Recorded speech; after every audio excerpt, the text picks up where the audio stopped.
que está em Josué capítulo 9. Josué capítulo 9. Aqui nos dá uma lição. O que eu quero que você aprenda com isso aqui é que não importa, que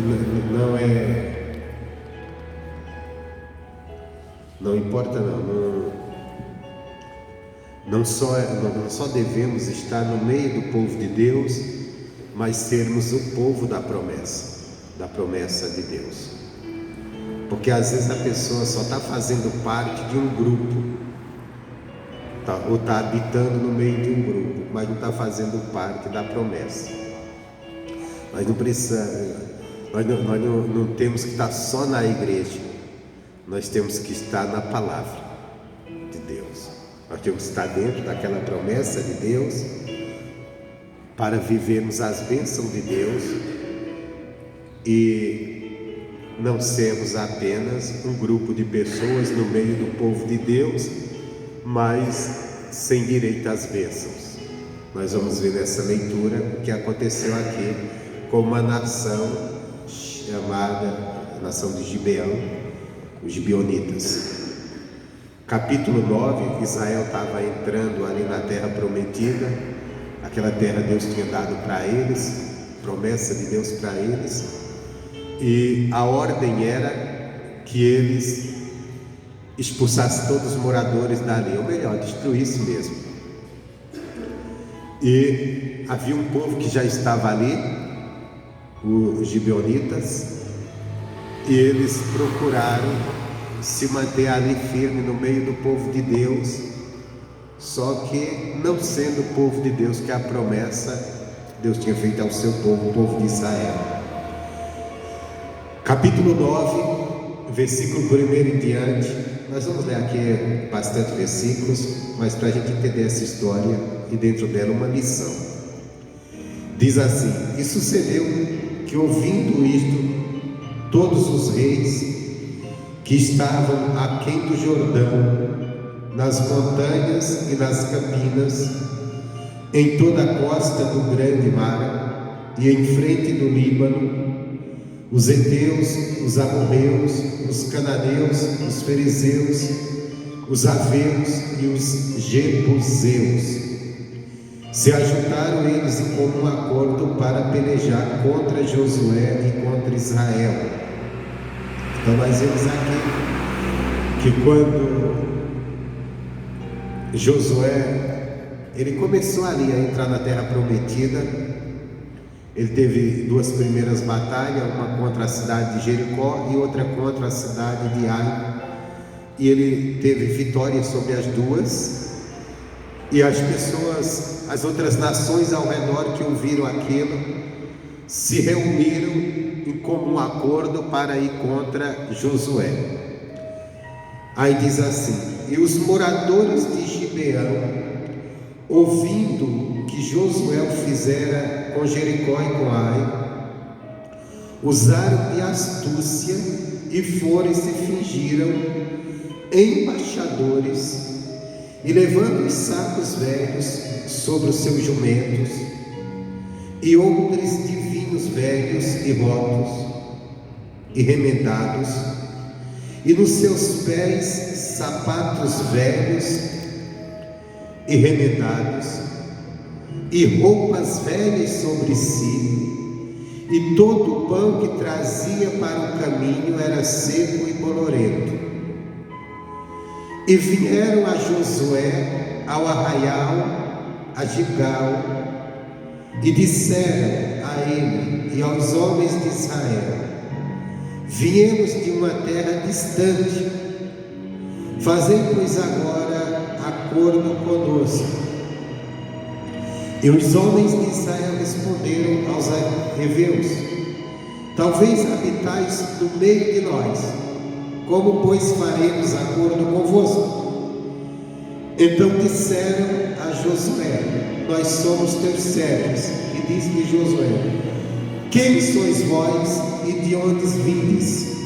E lhes responderam: teus servos vieram de uma terra muito distante, por causa do nome do Senhor teu Deus, porquanto ouvimos a sua fama e tudo o que fez no Egito.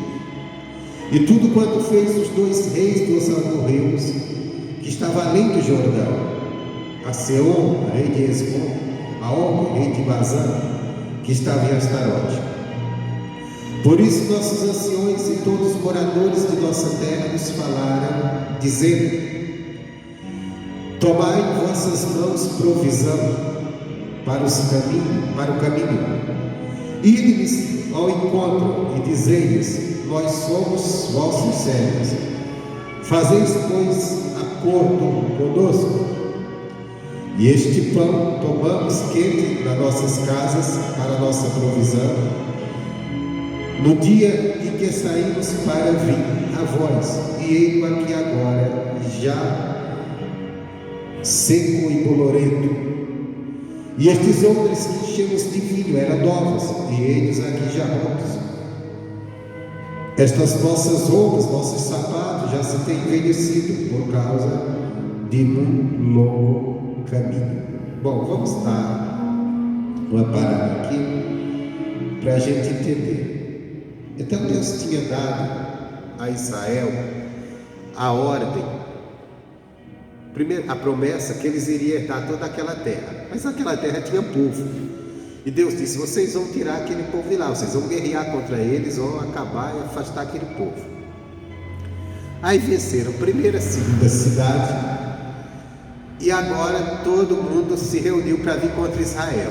Mas o povo que estava ali, eles disseram: esse povo de Israel está muito forte, o Deus dele faz coisas grandes. Então vamos fazer o seguinte: ao invés da gente entrar em guerra com eles, vamos nos entregar para eles. Só que nós sabemos que a ordem é que eles nos tirem do meio da nossa terra. Então vamos fazer um acordo, vamos dizer que chegamos de longe. Aí, para enganar o povo de Israel, eles pegaram roupa velha, se vestiram com roupas velhas, para dizer que tinha caminhado muitos dias e a roupa estava suja, né? Aquela coisa toda. Colocaram também, pegaram os pães também já envelhecidos, para dizer: ó, faz tempo que fizemos esse pão. Fazia mesmo, com certeza, só que não quando para a viagem. Então criaram toda uma trama, que era para que Israel aceitasse eles viverem no meio deles. E falaram, Josué ainda questionou: olha, de repente vocês moram no nosso meio, não tem como fazer acordo, porque a ordem de Deus era que tirasse todos dali. Aí disse: não, nós viemos de longe. Aí mostraram as roupas, vestes, calçados, a comida, dava uma aparência que ele estava há muito tempo viajando, muito tempo.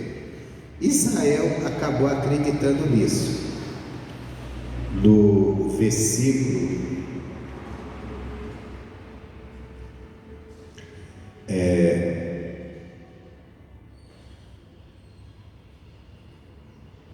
versículo 14 diz assim: então aqueles homens israelitas tomaram da sua provisão e não pediram conselho ao Senhor.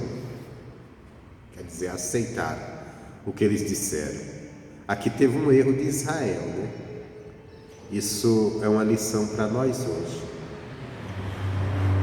Nunca irmos em conversa de ninguém. A gente, qualquer coisa, vamos fazer qualquer decisão, primeiro buscar a Deus, orar a Deus e ver o que Ele diz na palavra. Aqui Israel não, se envolveu com aquela conversa, acreditou e tomou da provisão deles, quer dizer, aceitou ali uma aliança, comeram daquilo ali e fizeram um acerto. E Josué fez paz com eles e fez um acordo com eles, que lhes daria a vida. E os príncipes da congregação lhe prestaram juramento.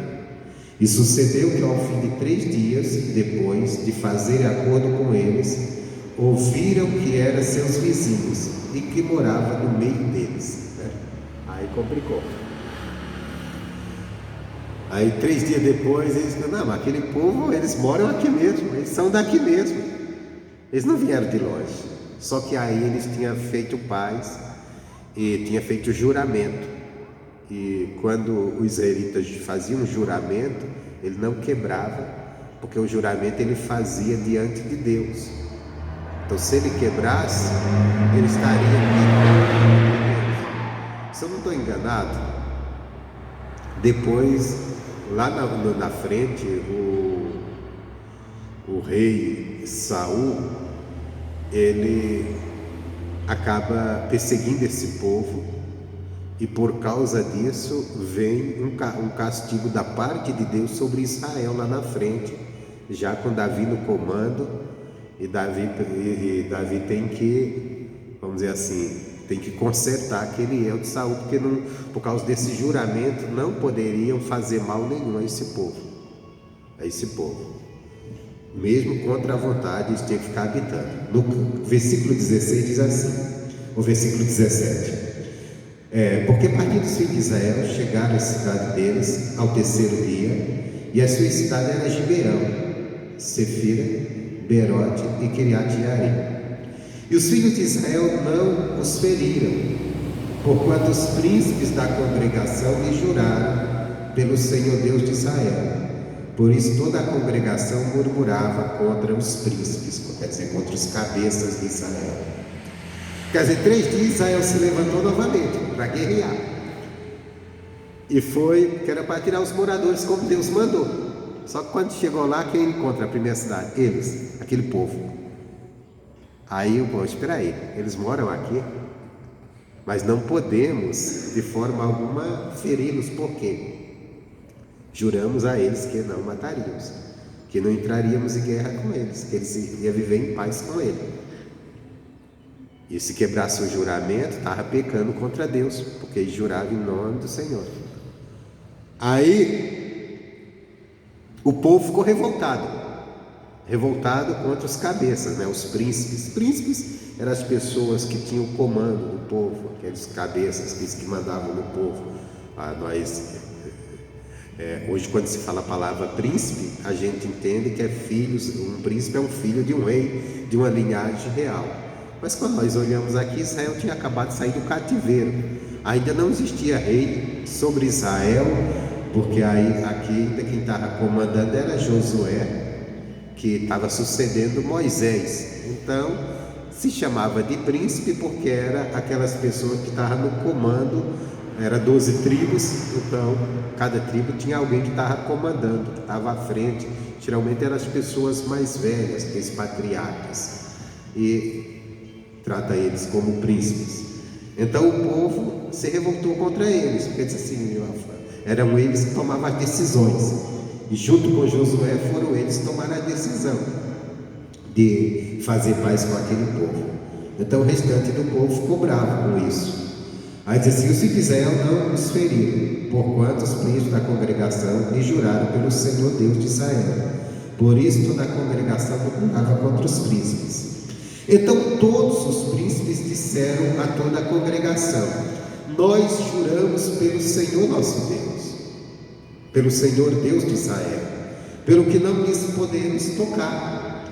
Isto, porém, lhes faremos: conservar-lhe-emos a vida, para que não haja grande ira sobre nós, por causa do juramento que já lhes fizemos. Disseram-lhe, pois, os príncipes: vivam e sejam rachadores de lenha e tiradores de água para toda a congregação, como os príncipes lhe disseram. E Josué chamou e falou-lhes, dizendo: por que nos enganaste, dizendo, muito longe de vós habitamos, morando vós no meio de nós?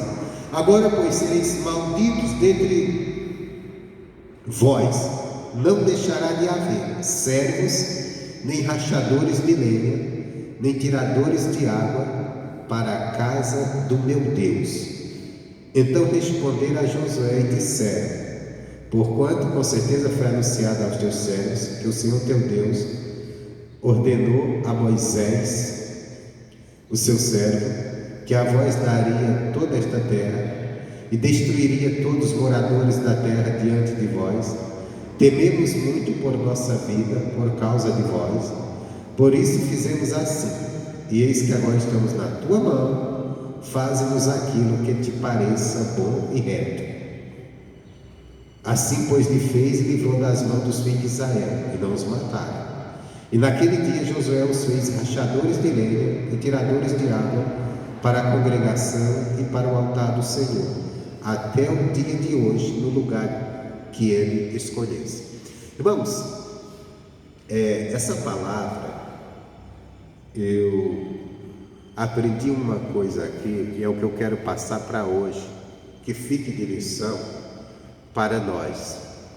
Aqueles homens, os gibeonitas, eles passaram a habitar no meio do povo de Israel como se fosse parte do povo de Israel.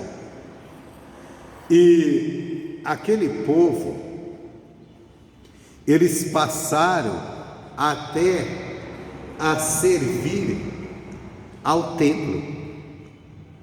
Não tinha o templo ainda construído, então tinha a tenda da congregação, que era a espécie do templo. Mas tinha um lugar do altar, onde os israelitas, eles iam orar a Deus, oferecer sacrifícios a Deus. Na época se oferecia sacrifícios, e era muitos. Se você ler a Bíblia algumas vezes, quando o povo de Israel estava oferecendo sacrifícios, eram muitos animais que eles matavam e que queimavam lá no altar. Tinha parte da carne que era cozida, e esse povo aqui, eles se tornaram rachadores de lenha para o altar. Quer dizer, quando iria se oferecer sacrifício a Deus, quando havia as festas judaicas, que aquele povo de Israel se reunia para adorar a Deus e oferecer sacrifícios, e o povo trazia muitos animais, porque se você ler no livro das leis, você vai ver que havia festas anuais, e era festa onde toda a nação se reunia, e todos os dias o altar estava aceso, onde eles matavam animais e ofereciam, sacrificavam a Deus, que era um costume, que era algo que havia na lei, o oferecimento de animais. E então, para queimar tudo aquilo, com certeza se gastava muita lenha. E quem eram os rachadores de lenha que estavam incumbidos desse trabalho? Os gibeonitas. Então quer dizer, quando o povo, eu quero que você entenda isso, quando o povo de Deus se reunia para adorar a Deus, para louvar a Deus, para oferecer sacrifícios a Deus, os gibeonitas, o pessoal de Gibeão, eles estavam também ali fazendo parte do trabalho do altar. Por quê? Porque eles tinham que carregar água, com certeza para lavar todas aquelas carnes, tudo, e tinha também que levar a lenha, cortar, rachar a lenha, preparar a lenha para o altar. Mas o que me ensina esse texto bíblico? Que apesar deles estarem fazendo a obra, deles estarem fazendo algo para o altar de Deus, para a adoração a Deus, eles não tinham direito à bênção de Deus. E porque eles não tinham direito à bênção de Deus, porque eles não tinham a promessa de Deus sobre eles, eles estavam habitando no meio do povo de Deus, eles viviam no meio do povo de Deus, eles até trabalhavam para os dias de adoração a Deus, mas eles não tinham a bênção. E por que eles não tinham a bênção? Porque eles não estavam no meio do povo de Deus pela palavra de Deus. Eles estavam ali pelo medo que eles tiveram de ser destruídos, e fizeram até usar de astúcia, tendo uma mentira, e se colocaram ali no meio do povo. E aquele povo passou a fazer parte de Israel, porque eles habitavam ali no meio de Israel. E Israel, depois você vê que veio guerra contra eles, eles pediram para Josué ajudá-los. Você pode ler no capítulo seguinte, quando chegar em casa. Eles pediram para Josué ajudá-lo, e Josué foi e ajudou, porque tinha compromisso de ajudá-los, porque eles moravam no meio de Israel. Mas ao mesmo tempo, eles trabalhavam para o templo. Na época da adoração, na época dos sacrifícios, ele estava lá oferecendo os seus serviços, rachando lenha, e com certeza era muita lenha, porque era muita oferta queimada, carregando água também, com certeza era muita água, porque tinha que lavar todas aquelas carnes. Mas, no entanto, eles não tinham direito à bênção. Por quê? Porque eles não tinham a promessa da palavra. Estava ali dentro por outra coisa. O que eu quero dizer hoje, o que eu quero trazer para você hoje, nesse entendimento dessa palavra, que tem muita gente que está habitando no meio do povo de Deus, dentro da igreja, mas não está tendo direito às promessas de Deus. E por que não está tendo direito? Porque a pessoa está dentro da igreja, em busca de alguma coisa, ou às vezes porque gosta de alguma coisa, mas não está na palavra. É na palavra de Deus que nós vamos viver as promessas dele. Nós temos que ter de Deus em nós a palavra dele.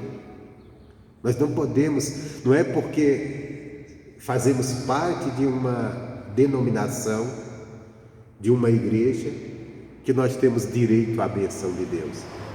Nós temos direito à bênção de Deus quando nós entramos pelo caminho que é a palavra, pela porta que é a palavra. Jesus disse: eu sou a porta, aquele que entrar por mim, entrará, sairá e encontrará pastagens. Então ele, Jesus e a palavra são os mesmos, é a palavra de Deus. Se nós não estivermos na nossa caminhada com Deus, firmado na palavra, se nossa vida, que nós confessamos, nossa confissão de fé, ela não for firme no entendimento daquilo que a palavra diz, daquilo que a palavra nos ensina, nós vamos estar na igreja, no meio do povo de Deus, mas sem direito à promessa. Esse povo habitar o tempo todo no meio do povo de Deus, até fazendo obra, porque eram os responsáveis por rachar a lenha para oferecer sacrifícios a Deus, mas não tinha direito à promessa, não desfrutava da promessa. Isso nos traz uma lição para hoje, que não basta apenas nós fazermos parte de uma igreja, de uma denominação. Nós temos que estar firmados na palavra de Deus. Nós temos que estar buscando a promessa da palavra de Deus em nós, porque senão nós nos tornamos rachadores de lenha dentro da casa de Deus, no meio do povo de Deus. O que é o rachador de lenha? A pessoa que faz a obra, a pessoa que às vezes faz até o sacrifício, mas que não tem direito à promessa. Não tem direito. O que nos dá direito à promessa da graça? A nossa fé em Jesus Cristo. Pela graça sois salvos, mediante a fé. Então, a fé ela vem quando eu dou ouvidos à palavra, quando eu entendo a palavra, quando eu compreendo. Se eu não compreendo a palavra de Deus, ou se eu nem a busco, infelizmente, tem muita gente que está na igreja, pessoas até que estão na igreja fazendo sacrifícios, pessoas até que estão na igreja fazendo grandes ofertas, mas que estão só nisso, mas não estão olhando para o que diz a palavra, não estão se apropriando na promessa. Com dinheiro ninguém vai comprar a entrada nos céus. Você pode ofertar, ajudar a obra de Deus, mas isso não te garante lugar no céu. O que vai te garantir é uma fé viva naquilo que a palavra de Deus diz, uma compreensão do que Jesus fez por você. Para você passar a ser herdeiro das promessas de Deus, pela graça, você precisa crer. E para você crer, você precisa entender a palavra, entender o que Cristo fez por você, compreender. Você precisa ter essa palavra dentro de você, essa promessa dentro de você, assumir essa promessa através da fé. Os gibeonitas aqui, eles não tinham palavra, eles não tinham promessa, a promessa não foi feita para eles, mas no entanto eles estavam morando junto com o povo de Israel, estavam no meio do povo de Israel e fazendo obras até para adoração a Deus. Bom, o povo de Israel se reunia, vamos hoje, vamos nos reunir, vamos adorar a Deus, vamos oferecer sacrifícios. Precisa de lenha para queimar o sacrifício. Quem vai rachar a lenha? O povo de Gibeão, os gibeonitas, eles que vão. Precisa de água também. O sacrifício precisa de água também. Quem vai buscar água, tirar água e trazer? Os gibeonitas. Então ele estava oferecendo, estava fazendo. Estava envolvido na obra, mas não tinham direito à promessa. Por que não tinham direito? Porque eles não estavam ali no meio pela palavra. O que é que nos ensina aqui? Nós não devemos estar apenas na igreja, nós temos que estar na igreja pela palavra. Nós devemos buscar a palavra, ter essa palavra dentro de nós, ter a certeza que Deus está conosco pela palavra dele. O que garante a tua salvação? O que garante se você morrer hoje, você vai para o céu? Porque você é uma pessoa boa? Porque você é uma pessoa certinha? Porque você é uma pessoa que às vezes faz benefício? Não. O que nos garante é a palavra. No dia que a gente entende a palavra, que Jesus fez por nós, cremos nisso e assumimos, e lógico, aí passamos também a andar da maneira que ela nos ensina. Aí vem as boas obras, mas tudo pela uma fé viva na palavra. Enquanto a pessoa não entender a palavra, não entender pela palavra de Deus que a sua salvação foi ganha na cruz do Calvário, que ela está salva, que ela tem direito a entrar nos céus pelo que Jesus fez, ela não tem direito à promessa. Mesmo que ela esteja dentro da igreja fazendo um montão de atividades, ela não passa de um rachador de lenha, um tirador de água. Infelizmente, irmãos, tem muita gente que está até fazendo a obra de Deus, e se a gente tomar cuidado, somos nós, que a pessoa está, e às vezes fazendo coisas até que diz, nossa, como essa pessoa é dedicada, às vezes até mais que os outros, mais do que o outro, mas está fora da promessa, porque não pegou o caminho certo, o caminho da palavra. Tem pessoas que estão dentro da igreja, às vezes é um obreiro, pode ser um pastor também, ou o próprio membro. Pessoas estão dentro da igreja, envolvidos na obra, fazendo até mais que o outro, até mais dedicado que o outro, para fazer a obra braçal de um ministério. Porque a igreja tem várias obras. A igreja tem a obra de Deus real. Qual que é a obra de Deus real? A obra de Deus é quando nós cremos, é a nossa fé nele. Perguntaram para Jesus, o que faremos para executarmos as obras de Deus? Jesus disse, a obra de Deus é essa, que creiam naquele que ele enviou. Creia em Jesus, essa é a obra. Porque quando você crê em Jesus, você ora pelo doente, o doente é curado, porque você está crendo em Jesus. Você expulsa o demônio sai da pessoa, porque você está crendo em Jesus. O poder de Deus entra em ação. Você abençoa vidas. Você também ora por você e vê Deus abençoar. Mas tem outras obras feitas dentro da igreja que são braçais e que não te levam a Deus, são necessárias, mas não vai mudar se você só fizer elas. Por exemplo, tem aqui essa igreja, ela precisa ser lavada, precisa ser limpa. Alguém chega ali, vamos dizer que eu tenho aqui um obreiro zeloso, bem zeloso mesmo. Eu tinha uma aqui que era demais. Ela agora ficou velha. Toda vez que eu vejo a Fátima diz: eu estou velha, estou doente, não posso ir na igreja. Se ela vê isso aqui, ela vai.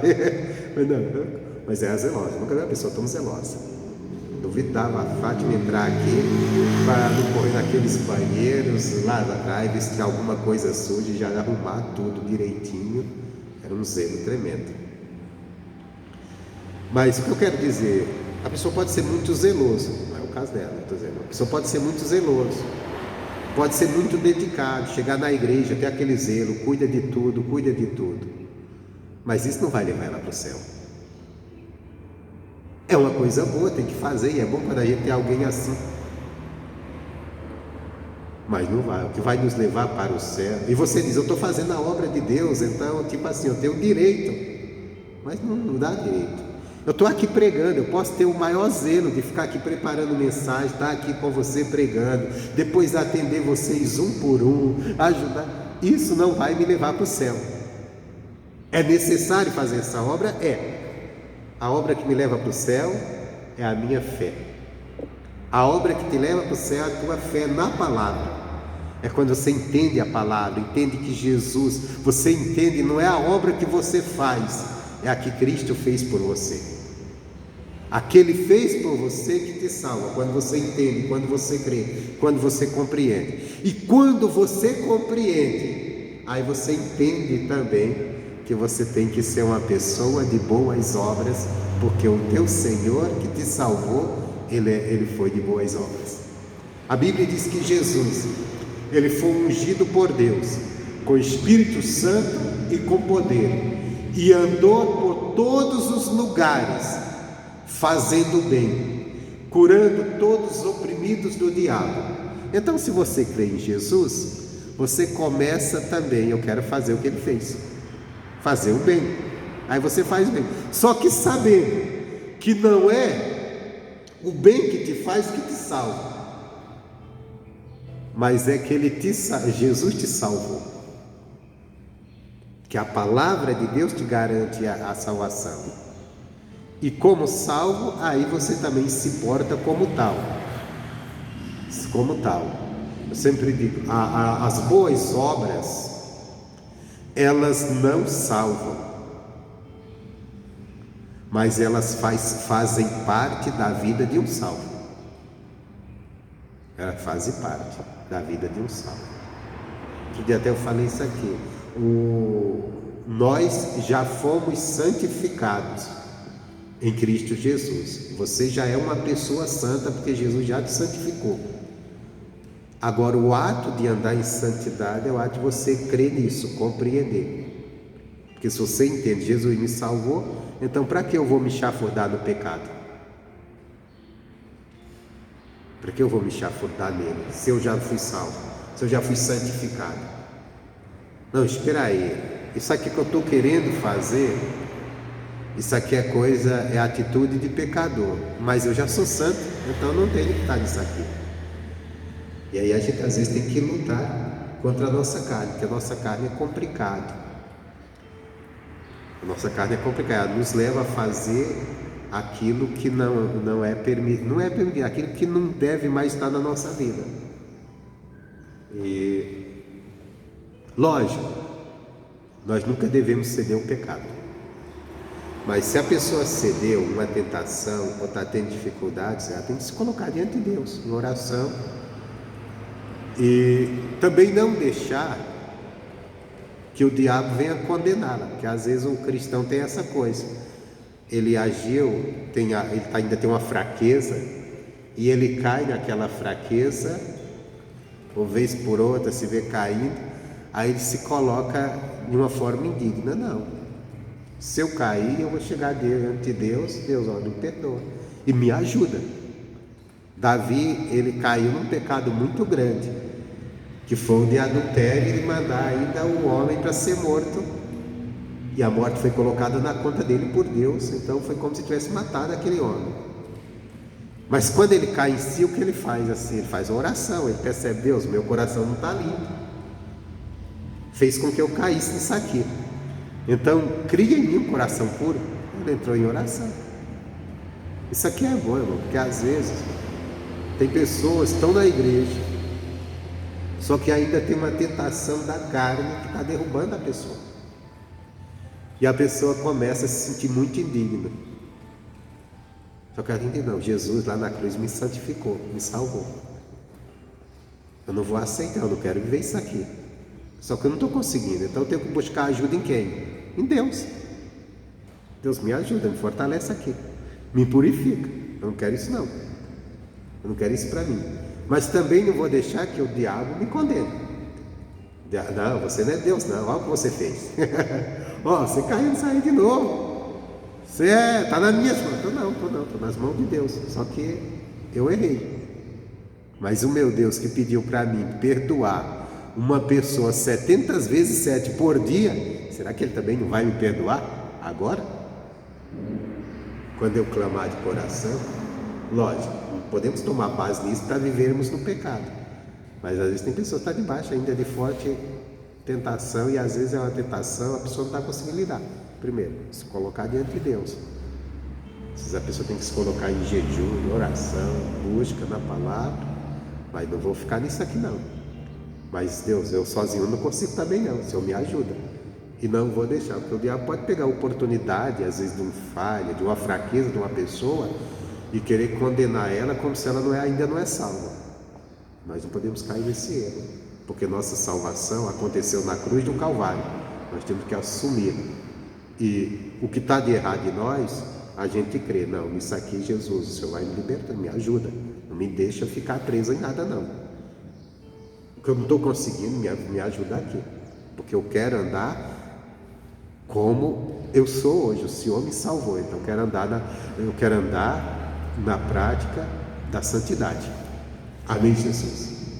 Mas, agora voltando aqui, esse povo, que a mensagem de hoje estava no meio do povo de Deus, fazendo até trabalho para o templo. Não era o templo ainda, mas para o altar. Estava servindo o altar, irmãos. Porque os sacrifícios para ser oferecidos precisava de lenha. E eles eram justamente os rachadores de lenha. Era quem preparava tudo. Mas não fazia parte da promessa. Por quê? Pelo simples fato: eles não tinham recebido a palavra de Deus, a promessa de Deus. Quem tinha recebido era o povo de Israel. Agora, hoje, todo ser humano, todos, não tem um, naquela época só o povo de Israel que tinha aquele direito. Só que hoje em Cristo Jesus, todo ser humano tem o direito de se colocar debaixo da promessa de Deus, de fazer parte da nação de Deus, de viver essa bênção. Só que muitos têm se deixado de lado. E pessoas que estão na igreja, pessoas que estão ofertando, dizimando, ajudando a obra de Deus a continuar. Só que a pessoa vem no culto, não dá atenção à palavra, não se olha direito para o que a palavra diz. A única coisa, ela está esperando que o pastor ore, que o pastor imponha as mãos, que o pastor faça isso, que o pastor abençoe a vida dela. Tem pessoas que não dá a mínima para a pregação do Evangelho, dentro da igreja estou falando. Ela só espera o momento da oração. Ela já sai de casa naquele sentido: eu vou para a igreja para receber uma oração. E se o pastor então diz: hoje eu vou fazer uma oração forte, ela diz: eu não posso ficar sem essa oração. Mas ela não olha o que a palavra está dizendo, ela não tem uma fé viva, um entendimento da palavra. E aí ela acaba está no meio do povo de Deus, vivendo com o povo de Deus, mas sem direito à promessa, porque o direito está na palavra. Está tudo aqui. Lógico que todos têm direito, mas para ter esse direito tem que entendê-la. tem que compreender. É nessa palavra. Então o que eu quero que você saia daqui hoje entendendo, não vou gastar tanto tempo. Sempre valorize a palavra de Deus. Sempre venha para a igreja procurando aprender da palavra, para que a tua caminhada com Deus esteja firmada na palavra, para que você seja herdeiro das bênçãos da graça. Porque sem a palavra, vamos até fazer parte de uma igreja, mas vamos ser como esses homens, às vezes, rachadores de lenha. Rachadores de lenha. Só para encerrar aqui, para ilustrar, um caso que aconteceu numa igreja que eu passei, não foi aqui em São Paulo, e os obreiros me falaram de uma ex-obreira, que ela tinha saído, né? E eles falavam muito dessa mulher. E diziam: a senhora é a melhor obreira, pastor. O pastor não cuidou da irmã como deveria, era a melhor obreira. Ela era a obreira que limpava tudo, deixava tudo bonitinho, tinha um zelo tão grande pela igreja. Era uma mulher muito zelosa, mas se aborreceu, saiu da igreja e não quer voltar de jeito nenhum. E eu falei: vamos na casa dela. E fomos. Eu cheguei lá, eu comecei a conversar com ela. E ela disse: pastor, não adianta, eu não volto para a igreja de jeito nenhum, para a igreja da graça mais. Aí ela disse para mim: é que eu estou muito bem com Deus, eu estou indo em tal lugar. O lugar que ela falou era um lugar de idolatria. Aí você já viu que a pessoa nunca teve. Eu falei assim, porque quando eu saí, aqueles obreiros têm sempre elogiar que ela era a melhor obreira. Eu falei assim: olha, poderia ser a melhor obreira no sentido de zelo. Tem pessoas que são zelosas, tem pessoas quando pega algo para fazer, nossa, faz com zelo demais, principalmente quando a pessoa é zelosa mesmo, né? Igual aquele de limpeza. Pois é, limpa a igreja, deixaram. A pessoa é zelosa. Quando a pessoa é zelosa é assim mesmo, você olha o que ela pega para fazer. Eu lembro um dia aqui que a irmã veio limpar essa igreja aqui, a gente ia evangelizar, chegamos, ela ainda estava aí limpando, mas cada canto da igreja ficou, eu falei para minha esposa: é zelosa. Você chegar na casa dela, é bem zelosa, porque a gente vê pela forma dela limpar a igreja. Tem pão aqui, zelo. Então tem gente que é muito zeloso para fazer as coisas, e se ela pega para fazer, ela gosta de fazer e fazer bem feito. Eu passei numa igreja que tinha, eu tinha os irmãos iam limpar a igreja, e tinha uma irmã que ela não era nem obreira, mas ela ia ajudar na limpeza. E eu tinha uma obreira que ela não era muito zelosa, ela fazia, limpava, mas do jeito dela. Aí ela dizia assim: a irmã lá fica o tempo todo só no banheiro. Não aguenta aquilo não. Poxa, a mulher demora demais. Eu limpo a igreja todinha e ela só no banheiro. Mas não era.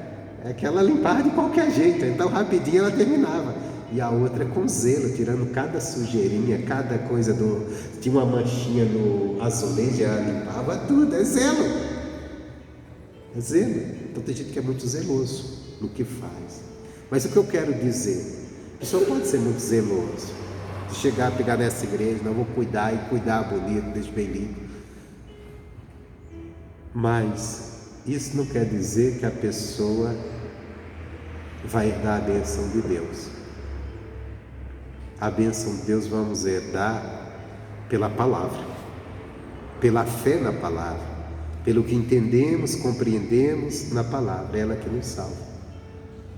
Tem gente que é muito zeloso em fazer a obra, é muito dedicado, trabalha demais na obra, ele se envolve com a obra de Deus, e vai ser até pastor mesmo, irmão, porque quem está mais perto de perder a salvação são os pastores. Que isso, pastor? É verdade, porque nós estamos na linha de frente, nós estamos ensinando as pessoas. E se nós não cuidar de nós mesmos, ficar só nesse de ensinar os outros, e se dedicar às vezes a tantas coisas que a igreja tem para fazer, Porque obra de igreja não vai salvar pastor. Pastor pode ficar dia e noite pregando, vai evangelizar, fazer isso, fazer aquilo, fazer um montão de coisa. Eu conheço pastor que é muito organizado, que ele é muito, na organização ele é o máximo. Ele é muito criativo para fazer as coisas. Mas quando você começa com o camarada, você olha que a palavra de Deus parece que é a última na vida dele, porque o cara não entende nada. Até a pregação do cara não presta. Ele prega uma coisa, você diz, pô, ele quer dizer o quê? Onde ele não entendeu nada do que a palavra diz. Estou dizendo que ele está perdido, mas às vezes não dá atenção que deve à palavra, às vezes pega a palavra apenas para dar fundamento no que ele quer dizer. E a palavra não é para dar fundamento no que eu quero dizer. A palavra não está sujeita a mim, eu que tenho que estar sujeito a ela. Mas aí o cara, porque corre do lado, faz isso, faz aquilo. Eu já trabalhei com um pastor, que foi na época meu líder. O camarada, ele corria. Eu lembro que houve uma vez que o missionário foi nesse lugar, não foi aqui, foi outro estado. E ele toda noite conosco saía para espalhar panfleto do missionário para o evento. A gente passava a noite inteira correndo, trabalhando, e no outro dia ainda tem que fazer culto. E ele ainda fazia faculdade. E ele não mandava não era só mandava não, ele estava junto. Porque ele disse assim, eu lembro que ele falou assim, se eu mandar, vou fazer de qualquer jeito. Porque ele sabia que é mesmo, imagina, toda noite, batia o cansaço na madrugada, você não queria fazer mais nada. Só que ele estava junto, dizia, vamos, gritando, a barulheira na madrugada. A gente começava 11 da noite, colocar cartaz do missionário, enchemos a cidade. Tanto é que no outro evento, no outro ano, a prefeita chegou e disse assim, você não vai sujar a minha cidade mais não, senão eu te processo. Você jogou cartaz por tudo. Toda noite, a gente enchia ponto de ônibus, enchia poste, ia correndo a cidade inteira, cidade grande, capital. A gente não aguentava mais. E ele junto, dedicado. Mas a vida de oração não cuidava. A palavra, eu lembro que eu chegava o domingo e ele ia pregar. Quantas vezes eu vi ele fazer isso? Chegar às 7 horas, dizia assim, Cruz, pega a minha Bíblia lá. Eu entrava com ele no escritório. Ele pegava a Bíblia e fazia assim, acho que eu vou pregar isso aqui hoje. Porque ele não tinha nem tinha preparado em oração e nem tinha lido. Mas correria ele era o máximo. E não era à toa que ele era um líder. Mas pergunta onde está essa pessoa hoje. Hoje ele não está mais na igreja. Aconteceu coisas que não foram boas. E quem conviveu com ele sabe por que as coisas desandaram. Falta de ser aguerrido nos trabalhos da igreja não era não. Ele era. Toda hora estava inventando coisa. Por isso que eu tenho muito medo, às vezes, quando eu vejo um pastor que ocupa muito tempo em organização. Porque às vezes a pessoa começa a confiar muito no que ele faz, no que ele é, no que ele acha, na sua habilidade, na sua organização, na sua criatividade, e pouco em orar, em buscar a Deus. Irmãos, altar não garante salvação de ninguém. Posição ministerial, ser líder, ser pastor, ser obreiro, isso é o que for, isso não garante salvação para ninguém não. A salvação está em a gente olhar para a palavra, crer na palavra, nos apropriar. Dentro da igreja tem muitos rachadores de lei, e se nós não cuidarmos, nós seremos no meio do povo de Deus apenas rachadores de lei, às vezes fazendo coisas para a obra de Deus, mas quando chegar lá, Deus diz,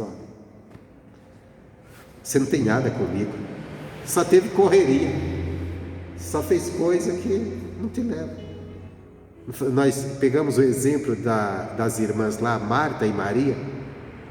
Uma senta aos pés de Jesus para ouvir, a outra começa de um lado para o outro fazendo as coisas. A que estava fazendo, com certeza, estava buscando servir a Jesus. Jesus estava ali com os discípulos. Ela estava pensando, não, estão aqui, tem que fazer almoço, tem que fazer isso, tem que fazer aquilo, tem que oferecer uma casa aconchegante. E a outra estava parada sem fazer nada, estava ouvindo. E Jesus disse, olha, você escolheu a melhor parte, ouvir. Porque nós temos pouco para oferecer a Deus. Mas Deus tem tudo para nos oferecer, se nós ouvirmos. Porque se a gente correr o dia inteiro para Deus, em nome de Deus, não, eu estou fazendo para Deus, eu estou fazendo isso, fazendo coisas, no final nós não oferecemos nada para Ele. Sabe por quê? Porque o que é que você pode fazer para Deus? Se Ele criou todas as coisas, se Ele é o Criador de tudo. É verdade que nós temos que fazer, temos que evangelizar, temos que fazer as coisas que tem que fazer, necessário. Mas nada é mais importante do que sua comunhão com Deus. De parar para ouvir, para entender, crer e andar com Deus pela palavra, não pelo pensamento, pelo que você acha ou faz. Isso não quer dizer que temos que parar, não fazer nada, mas temos que fazer motivados pelo que aprendemos na palavra, sabendo que não é aquilo que eu faço que me garante a salvação, mas é aquilo que eu entendi da palavra que Cristo fez por mim. Entendendo isso, eu vou fazer alguma coisa também, né? Amém, Jesus? Então, fica com essa mensagem, que você seja herdeiro, não rachador de lenha. Amém, Jesus?